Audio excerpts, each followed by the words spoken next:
Hi friends, మీరు చాలామంది విఐపీస్ని చూస్తూ ఉంటారు. వాళ్ళు బయటకు వస్తే దారిలో వెళ్లే వాళ్ళంతా అట్లే నిలిచిపోతారు. మీకెన్ని పనులున్నా సరే రాజు వెడలి రవి తేజములలరగా అన్నట్టే ఉంటుంది. ఆ వాహనాలు, ఆ సిబ్బంది, వాళ్ళ హడావిడి, బారున వాహన రాకపోకల్ని ఆపేసే పోలీసులు, మీరు ఆగి తీరాల్సిందే. మనం కూడా ఈ హడావిడి చూడ్డానికి అలవాటు పడిపోయాం. ఎర్రబుగ్గ వెలిగి ఆరుతూ తిరణాళ్లలో 100 బోరలు ఒకేసారి ఊదినట్లు చెవులు అదిరిపోయేలా హారన్ శబ్దాలు, ఇవన్నీ మీకు మాకు కొత్తేం కాదు. అసలు సంగతి, వాళ్ళు పాలనా రంగంలో ఉంటారు కనుక అత్యవసర పనులతో వెళ్తూ ఉన్నప్పుడు వారిని ముందుగా పోనిచ్చేస్తే ప్రజాప్రాతినిధ్యపు పనుల నిర్వహణ చురుగ్గా చేసే వేలుంటుంది. అలా చేస్తాం కనుక వాళ్ళని విఐపీస్ అంటాం. అయితే ఈ వీడియోలో మీకు ఒక వివిఐపి చెట్టు గురించి చెప్తున్నాం. నిజంగానే వెరీ వెరీ స్పెషల్ చెట్టు. కాకుంటే 24 గంటలు పోలీసు కాపలా ఎందుకుంటుంది చెప్పండి? ఇప్పుడు ఆశ్చర్యంతో నోరు తెరిచారని అర్థమైంది. ఇంతకీ ఇంత పెద్ద స్థాయిని ఈ చెట్టు ఎలా తెచ్చుకుందో తెలియాలి కదా. రండి, ఆ హోదా ఏమిటో తెలుసుకుందాం. ఈ చెట్టు భోపాల్ విదిశాల మధ్య సలామత్పూర్ పర్వతాల మీద ఉంది. 24 గంటలు పోలీస్ పహారాలో ఉంటుంది చెట్టు. ఇది ఏమైనా అరుదైన జాతి వృక్షమా? గొప్ప మూలికా లక్షణాలున్న చెట్ట? చారిత్రక ప్రసిద్ధి ఏమన్నా ఉందా? మధ్యప్రదేశ్ ప్రభుత్వం ఈ చెట్టు రక్షణకు ఏటా 15 లక్షల రూపాయలు వెచ్చిస్తోంది. చెట్టు చుట్టూ 15 అడుగుల ఎత్తున ఇనుప తడిక ఏర్పాటు చేశారు. అది రక్షణ కంచె. మరలా పోలీసు కాపలా. రోజు పురపాలక సంఘం వాళ్ళొచ్చి తగినంత నీరు పెడతారు. క్రమానుసారంగా వ్యవసాయ శాఖ అధికారులు వచ్చి చీడపీడలు ఏమైనా సోకినాయా అన్న చూస్తారు. ఎంత గొప్ప చెట్టు కాకపోతే ఇంత గొప్ప జాగ్రత్తలు తీసుకుంటారు చెప్పండి. ఈ చెట్టు గౌతమ బుద్ధుని జ్ఞాపకం. ఈ చెట్టు వద్దనే బుద్ధుడు మోక్ష ప్రాప్తి పొందాడు. అందువలనే ఈ చెట్టుని బౌద్ధిక వృక్షమని, బోధి చెట్టు అని పిలుస్తారు. బుద్ధుని చివరి చిహ్నం ఈ చెట్టు కనుకనే ఈ చెట్టుకు ఇంత ప్రత్యేక రక్షణ, విశిష్ట గుర్తింపు. చెట్టు ఘనత, యుగపురుషుని ఆఖరి జ్ఞాపకం మనకు. ఆ మాత్రం జాగ్రత్తలు తీసుకోవడంలో మన శ్రద్ధాభక్తులు కనిపిస్తూ ఉంటాయి. ఇప్పుడు మరో చెట్టు గురించి తెలుసుకుందాం. దీని పేరు డ్రోసెరా. మాంసాహార మొక్కలు, చెట్లు ఉన్నాయని మీరు వినే ఉంటారు. క్రిమి కీటకాల్ని, పెద్ద జంతువుల్ని సైతం పట్టుకుని మింగేస్తాయి. ఈ మొక్కను చూడండి ఎంత తెలివిగా కీటకాల్ని తన వద్దకు రప్పించుకుని ఆరగిస్తోందో. డ్రోసెరా మొక్కని సాలెగుడి మొక్క అని కూడా అంటారు. ఈ మొక్కల్లో చాలా జాతులున్నాయి. భారతదేశంలో మాత్రం ఒక జాతి మొక్కలే కనిపిస్తాయి. మధ్యప్రదేశ్ రాష్ట్రం సాత్పురా ప్రాంత అటవీ ప్రదేశంలో మాత్రమే ఇవి ఉన్నాయి. 8 నుంచి 10 సెంటీమీటర్ల పొడవుతో గోళాకార పత్రాలు కలిగి ఉంటాయి. ఈ ఆకుల మీద 200 నుంచి 300 వరకు నూగు లాంటి వెంట్రుకలు ఉంటాయి. వెంట్రుకల చివరన గుండ్రని బంతి లాంటి ఆకారంతో జిగురు స్వభావం కలిగిన మెరిసే ఉండలాగా ఉంటుంది. కీటకాలు ఈ మెరిసే పదార్థం వైపు ఆకర్షించబడి మొక్క వద్దకొస్తాయి. అవి మొక్క మీద వాలగానే ఆకు మెల్లగా ముడుచుకుంటుంది. ఈ నూగు లాంటి వెంట్రుకలు దగ్గరకు వచ్చేస్తాయి. వాలిన కీటకాన్ని బంధించి దాని చుట్టూ జిగురు పొరను చుట్టేస్తాయి.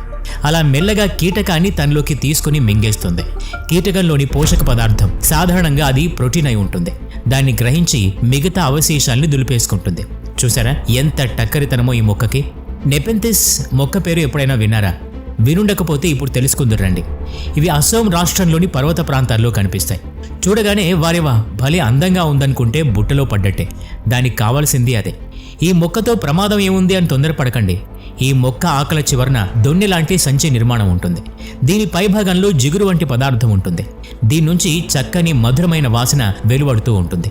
కీటకాలు దీనికి ఆకర్షితులై వస్తాయి. ఆ దొన్నెపై అంచు మీద వాళ్తాయి. అక్కడ జిగురుగా, జారుడుగా ఉంటుంది కదా, దాంతో అవి జారి దొన్నెలో పడిపోతాయి. ఆ లోపల జిగురు ద్రవం ఉంటుంది. ఆ కీటకం అందులో పడి ఇక బయటకు రాలేదు. ఈ కీటకంలోని పోషకాల్ని మొక్క జరురుకుంటుంది. మీరు బుట్టలో పడ్డట్టేనా? వద్దు, జాగ్రత్త. వీనస్ ఫ్లై ట్రాప్ కూడా అంతే.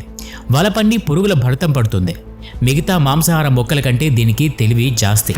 ఇదో అందమైన పంజరం. ఇక తెలివంటారా, విచ్చుకున్న రేకుల్లా ఉండే ఆకుల మీద కీటకాలు వాలంగానే అవి ముడుచుకుపోయి వాటిని బంధిస్తాయి. పంజరంలో చిక్కుకున్న ప్రాణి ఏదైనా సరే ఇహ బయటకు రావటం కల్లా. నిర్జీవ పదార్థం ఏదైనా దీని మీద పడిందనుకోండి, ఇవి ముడుచుకోవు. ఒప్పుకుంటారా ఎప్పుడైనా ఈ మొక్క తెలివైందని? జీవానికి, నిర్జీవానికి తేడా పసిగట్టగల స్పృహ ఉన్న మొక్క ఇదే. వాలిన ప్రాణిని కొన్ని సెకండ్లలోనే బంధించి వేసి వాటిలోని సారాన్ని పీల్చివేస్తాయి. అమెరికాలోని కెరోలినా ప్రాంతంలో అధికంగా ఇవి కనిపిస్తాయి. భారతదేశంలో కశ్మీర్ పర్వత ప్రాంతాల్లోనూ ఉన్నాయి. పేరుకు తగ్గట్టే ఇది ప్రమాదకరమైన వేటాడే మొక్కయే. మొక్కల ఆకుల్లో పత్రహరితం ఉంటుంది. కిరణజన్య సంయోగ క్రియతో సూర్యరశ్మిని గ్రహించి పోషకాల్ని తయారు చేస్తుంది. వేర్ల ద్వారా నీటిని, ఖనిజాల్ని పీల్చుకుంటుంది. అందమైన పూలు, రుచికరమైన పళ్ళు ఇస్తుంది. కొన్ని ఇంధనాలుగా పనిచేస్తాయి, మరికొన్ని వంటలకు పనికొస్తాయి. కొన్ని ఆహారానికి పనికొస్తాయి. ఇలాంటివే కదా మొక్కల గురించి, చెట్ల గురించి మనకు తెలిసిన సంగతులు. మరి ఈ మొక్కలు ఏమిటి ఇంత ప్రమాదకరంగా ఉన్నాయి? సృష్టిలోని చిత్రమైన సంగతులు ఇవి. వింటూ ఉంటే విభ్రాంతిగా ఉంటుంది.